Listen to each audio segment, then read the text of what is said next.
तो दोस्तों आप सबका एक बार फिर से स्वागत है हमारे YouTube channel the Indian saga पर। अब जिस वीडियो पर रिएक्शन कर रहे हैं, कल जैसे अब आपने अभी पहले वीडियो देखी है मुफ्ती अल डॉक्टर यासिर नदीम अल वजीरी जी की।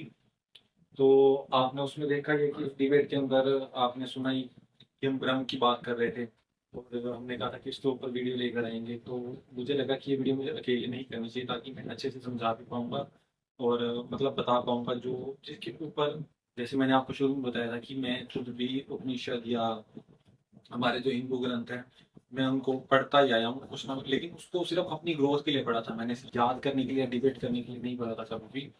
तो बट लेकिन मैं उसको आपको, जैसे आप ऑथेंटिकेशन मांगते हो हर चीज़ की कि भी आप प्रूफ के साथ बताओ, तो उसके अंदर साथ साथ उसके मतलब वो आपको बता भी दूंगा कि कौन से उपनिषद से और कहाँ से वो मैं आपको समझाने जा रहा हूँ, क्योंकि ऑलमोस्ट उपनिषद के अंदर धर्म के बारे में लिखा गया है।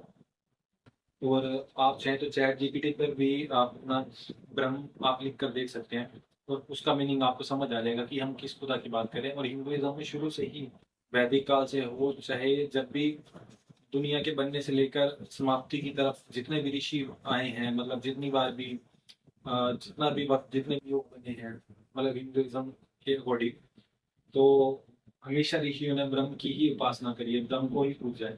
और ब्रह्म वही है जिसको आप अल्लाह निराकार परमात्मा कहते हो। तो अब मैं वो आपको सुनाने जा रहा हूँ, अपनी तरफ से नहीं कह रहा। तो उपनिषद का ही है जो कि आपको एक बार ये देखोगे आप वीडियो के अंदर तो आप धीरे धीरे समझना, मैं आपको साथ साथ एक्सप्लेन भी करता रहूंगा कि वो चीज़ें क्या है, क्योंकि थोड़े शब्द आएंगे। बाकी नीचे इंग्लिश का भी होगा ट्रांसलेशन, तो बाकी आप देख लेना, आपको समझ आ जाएगी धीरे धीरे। मैं भी करूँगा तो ये मैं इसलिए वीडियो करना चाह रहा हूँ ताकि आपको ये कंसेप्ट भी क्लियर हो जाए कि जो लोग आप जिनके लिए आप बार बार कहते हो कि वो मूर्ति पूजा करते हैं। मैंने आपको एक बार शुरू में डॉक्टर जाकिर नाइक साहब की वीडियो कही तो मैंने समझाया था कि ये मात्र आगे बढ़ने के लिए ही होता है। बट लोग आजकल रुके हुए हैं, वो आगे बढ़ना नहीं चाहते, खुद अपने ग्रंथों को पढ़ना नहीं चाहते। मैंने आपको पहले ही बताया कि वो ब्रह्म शब्द भी नहीं जानते कुछ हिंदू तो बहुत रेयर जो स्पिरिचुअल अवेकनिंग पे अपना काम कर रहे हैं वो तो इस बारे में बात करते हैं। बट बिना ग्रंथों के वो हेल्प के वो हमारा थोड़ा काम आसान करते हैं उसको समझने में, हमारे एक्सपीरियंस लाने में।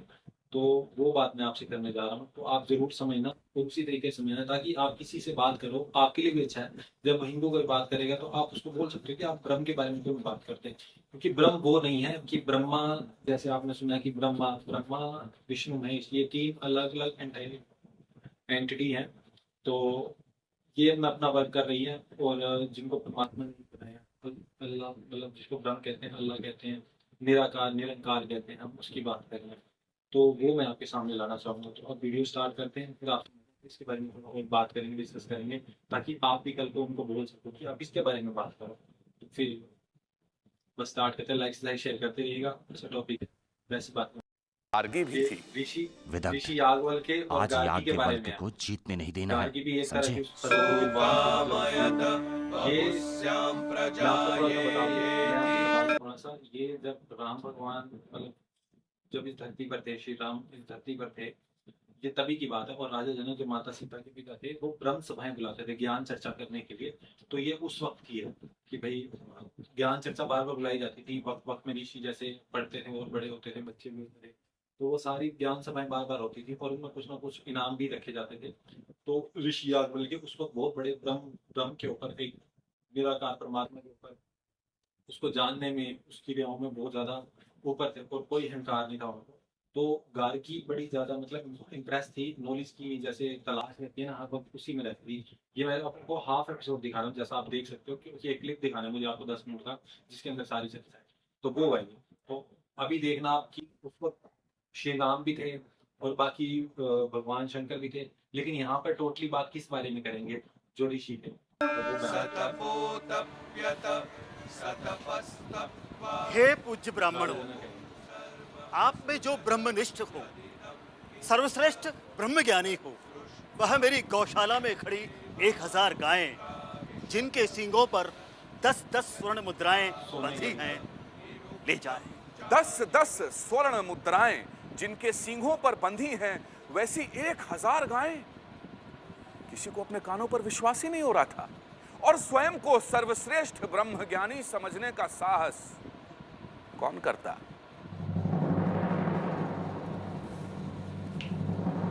सौम्य सामश्रवा, तुम गौशाला में बंधी गायों को हाँक ले जाओ। शिष्य होगा कि गाय ले जाओ, तो रीजन उसका सुनना। याज्ञवल्क, क्या तुम सचमुच सर्वश्रेष्ठ ब्रह्मज्ञानी हो? जो भी यहाँ सर्वश्रेष्ठ है उसे मेरा प्रणाम। सबसे बेस्ट है। मुझे तो इन गायों की आवश्यकता थी, इसीलिए मैंने यहाँ से ले जा रहा हूँ। अब यहाँ जो भी स्वयं को ब्रह्मनिष्ठ समझता हो वह मुझे चुनौती दे सकता है। याज्ञवल्क, मेरे प्रश्नों का उत्तर दिए बिना तुम यहाँ से एक गाय भी नहीं ले जा सकते। और एक एक कर आर्तभाग उशस्त चाक्रायण कहोल कौशितकेय आरुणि उद्दालक ने याज्ञवल्क्य से प्रश्न किए। अब गार्गी ने याज्ञवल्क्य को चुनौती दी। लेकिन मेन गार्गी और इनका संवाद दिखाया हुआ इसमें। पूजनीय ब्राह्मणों, अब मैं वाचक नवी इन्हें 2 प्रश्न पूछने वाली हूं। यदि इन्होंने मेरे दोनों प्रश्न का उत्तर दिया तो फिर आप कभी भी इन्हें ब्रह्म विषयकवाद में जीत नहीं पाएंगे। मैं तैयार हूँ गार्गी। आचार्य याज्ञवल्क, काशी का या विदेह का युवा क्षत्रिय पुत्र प्रत्यंचा रहित धनुष्य लेकर प्रत्यंचा चढ़ाकर शत्रु को अत्यंत पीड़ा देने वाले 2 बाण हाथ में लेकर जैसे खड़ा होता है, मैं आपके सामने खड़ी हूं। प्रश्न पूछो गार्गी। और गार्गी ने आत्मा के स्वयं के सत स्वरूप के बारे में पूछा।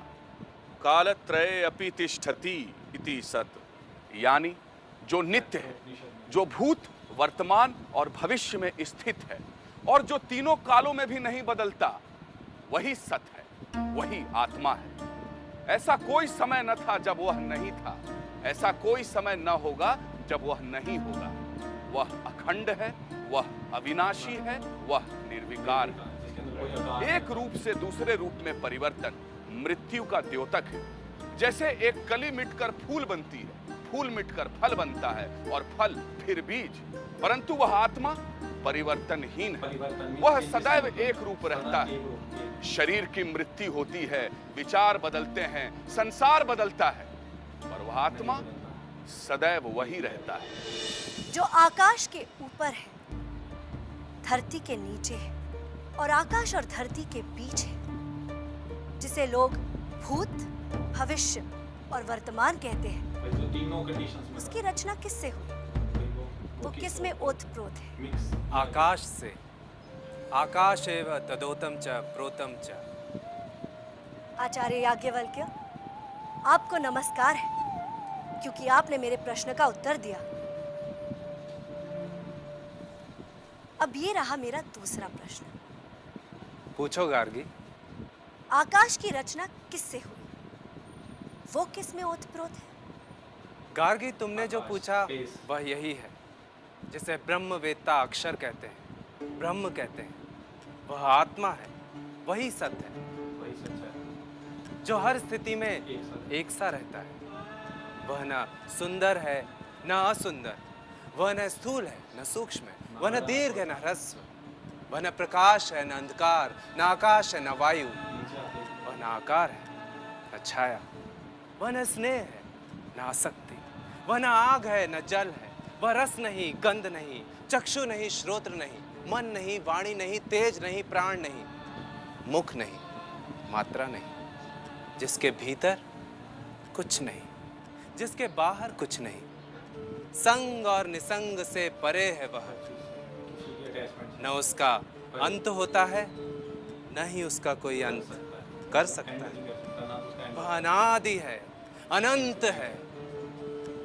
गार्गी, इसी ब्रह्म, इसी अक्षर की सत्ता के कारण सूरज और चंद्रमा अपने अपने स्थान पर कायम है।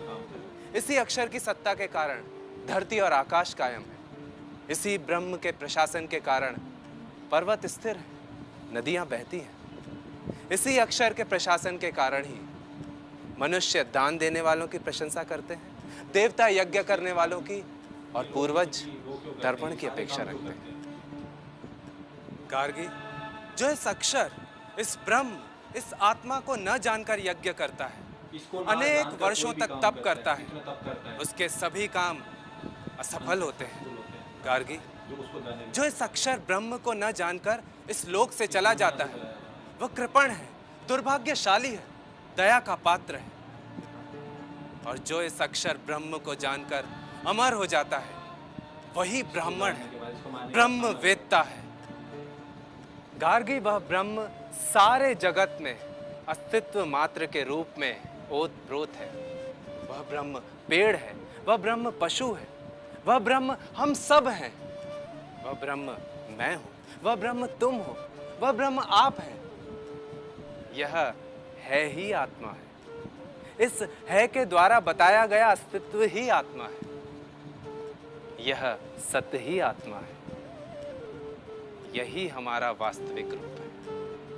आकार में विकार आता है, परंतु आत्मा निराकार और निर्विकार है। मैट्रिक्स के अंदर चेंज हो जाता है। गार्गी, यह ब्रह्म ही हम सबके भीतर अदृश्य दृष्टा है, जो किसी ने देखा नहीं, परंतु वह सबको देखता है। जिसको किसी ने सुना नहीं, परंतु जो सबको सुनता है।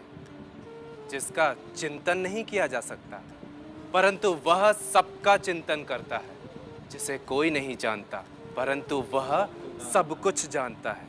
इस ब्रह्म के अलावा कोई नहीं है देखने वाला दृष्टा, सुनने वाला श्रोता, चिंतन करने वाला चिंतक या जानने वाला ज्ञाता। इसी ब्रह्म से ही आकाश का ताना बाना बुना गया है। यही सत्य है, जो अजर है, पूरा सब कुछ अमर है। आकाश, सब कुछ उसका नाम है। भगवान, इस ज्ञान चर्चा में इन्हें कोई नहीं हरा सकता। तो देखा ये था, मतलब मैंने आपको एक क्लिप इसलिए दिखाया, ये वक्त था श्री राम जब धरती पर थे, तब की बात है। आप बताओ कि किसके बारे में बात करी गई है? उस फॉर्मलेस गॉड की बात करी गई है कि नहीं करी गई? उस फॉर्मलेस गॉड के सारे वो गुण बताए गए कि नहीं बताए गए? उसको एक जो आपने इनकी वीडियो देखी अभी इससे पहले वाली, तो जिसमें वो राम शब्द के बारे में बात करते हैं, इसको ब्रह्म से रिलेटेड जो निराकार है, जो सबको देख रहा है, जिसको किसी ने वैसे नहीं देखा लेकिन वो सबको देख रहा है, उनकी डेफिनेशन कैसे करी गई है? उस ब्रह्म की उपासना की जाती है, उसके साथ एकमिक हुआ जाता है। जैसे हमने यूसुफ सीरीज के अंदर देख रहे हैं कि वो परमात्मा से किस तरीके से एकमिक होकर बात करते हैं, इसी तरीके से पुराने संत ऋषि सारे के सारे इसी प्रक्रिया में जाते हैं। बट जिस वक्त क्या हुआ कि जैसे अब कोई तत्वदर्शी आता है, कोई जैसे अब जैसे मोहम्मद साहब आए थे, उन्होंने भी इस चीज का ज्ञान दे नॉलेज दी कि एक परमात्मा की बात करो, शुरू करो। श्री राम ने भी दी, श्री कृष्ण ने भी दी। वो इतने पूजनीय और इतनी हायर कौन, मतलब उस कॉन्शियसनेस पे थे कि लोगों ने, मतलब उन्होंने यही कहा कि आप इसकी पूजा दो। आप चाहे गीता उठा के देख लेना, ये टॉपिक अभी मैंने छोटा सा चला है, ऐसे उपनिषद के और भी टॉपिक है जो ब्रह्म के बारे में ही बात कर रहे हैं। तो इवन वो थे ना जो औरंगजेब के भाई थे, दारा शिकोह, तो दारा शिकोह जी भी, उन्होंने भी उपनिषदों की पूरी मतलब उनको अच्छे से सुना समझा और ट्रांसलेट किया था उन्होंने भी। और पता नहीं कौन सी उर्दू लैंग्वेज में, अरबी जो सी उनकी लैंग्वेज थी उस वक्त, उसके अंदर उपनिषदों को जो भी अभी हैं, मतलब उपनिषद उसमें ट्रांसलेट हो रखे हैं, वो उन्हीं के किए हुए हैं।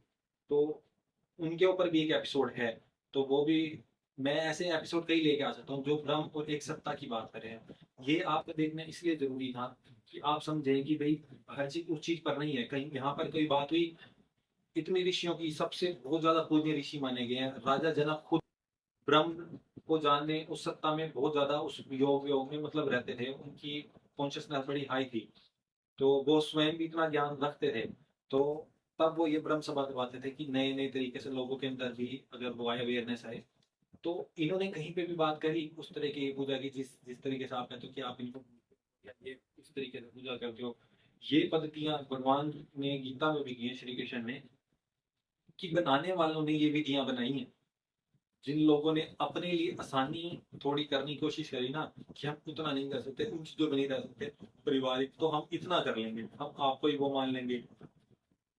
क्योंकि ये स्पिरिचुअल टॉपिक ऐसा होता है कि इसमें जितना गहरा, हिंदू मत के अंदर क्या होता है कि धाराएं होती हैं, हर किसी को फ्रीडम दी गई थी कि आप अपने अनुसार उस तक पहुंच सकते हो, इसमें कोई वो बात नहीं है।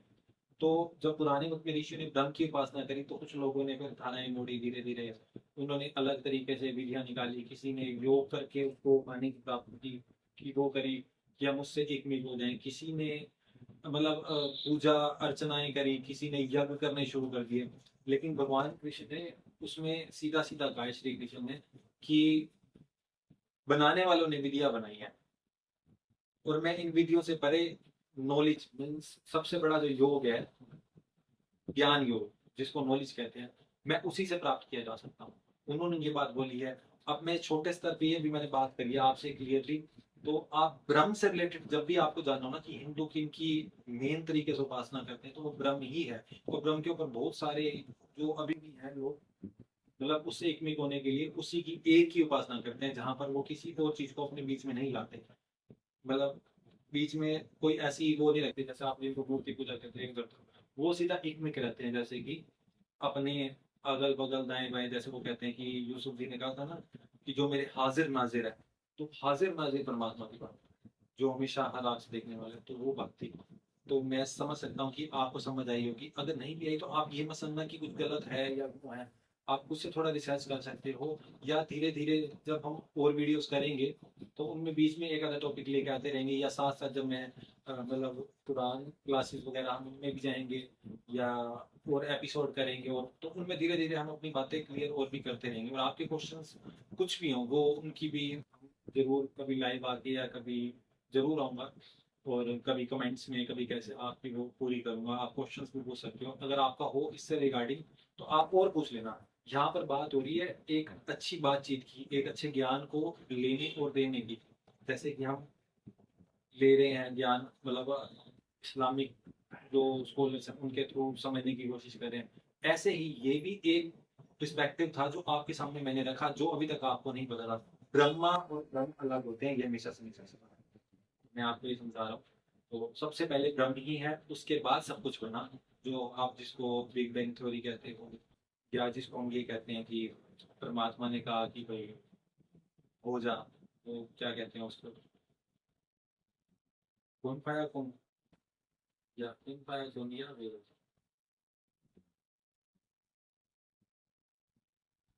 वर्ड है ना जिससे कहते हैं कि परमात्मा ने कहा जा हो जाओ, सृष्टि हो गई। तो ऐसे ही तो ये बीच में अक्षर की बात करें तो ब्रह्म को ही अक्षर बोल रहे थे कि ये अक्षर, कोई इसको अक्षर भी बोलता है, कोई अक्षर नाम से संबोधित करता है बोलने के लिए ब्रह्म। और वैसे ब्रह्म की उपासना एक ही है, उसके अलावा कोई नहीं। तो आप समझ लो। तो लाइक सब्सक्राइब शेयर करते रहिएगा और अपने कमेंट्स के अंदर जरूर पूछना और क्वेश्चन पूछना इस तरीके के, ताकि ये अच्छे से हम इस बारे में और बात कर सकें और अपनी स्पिरिचुअल अवेकनिंग और बढ़ा सकें। जिज्ञासा होएगी तो परमात्मा अपनी तरफ लाएगा ना। परमात्मा कहते हैं ना, कुरान में भी आया था कि जिसके मन में अगर ये भावना आती है तो हिदायत मैं खुद देता हूँ उसे इस रास्ते पर चलने की। तो धीरे धीरे बंदा पा जाता है उस पर बात करने से। तो आप जरूर कमेंट्स में मुझे इज्जत से प्यार से, क्योंकि लड़ाइयाँ वाले तो बहुत सारे यूट्यूब चैनल भी होंगे, बहुत सारे पेजेस होंगे, वहां जाके आप उल्टा सीधा बोल सकते हो, कुछ भी गलत बोल सकते हो या यूं है वो है। बट यहाँ पर जब हम प्यार से एक यूट्यूब फैमिली मिलेगा तो वहां पर हमें इस तरीके से कोई हरकत नहीं करनी। सिर्फ ब्रह्म के ऊपर अगर चर्चा होगी तो बात होगी। इसमें आप कमेंट्स में मुझसे पूछना हिंदुइज्म से रिलेटेड कि कोई अगर आपको ऐसा लगे तो। मैं आपको इसलिए कहता हूँ कि हम पहले पढ़ा करते थे इसको, याद मैंने भी बहुत बार मतलब अपने स्पिरिचुअल अवेकनिंग के लिए किया, सिर्फ डिबेट्स के लिए नहीं किया था। बट मैं अब याद रखने की कोशिश करूंगा कि मैं किस वजह से। तो आपको ये डिटेल डिस्क्रिप्शन में भी दे दूंगा कि ये कौन सा उपनिषद से और कहाँ पर है। आप जाकर सर्च कर सकते हो, चैट जीपीटी से भी सर्च कर सकते हो। तो अभी के लिए इतना काफी है, नेक्स्ट वीडियो में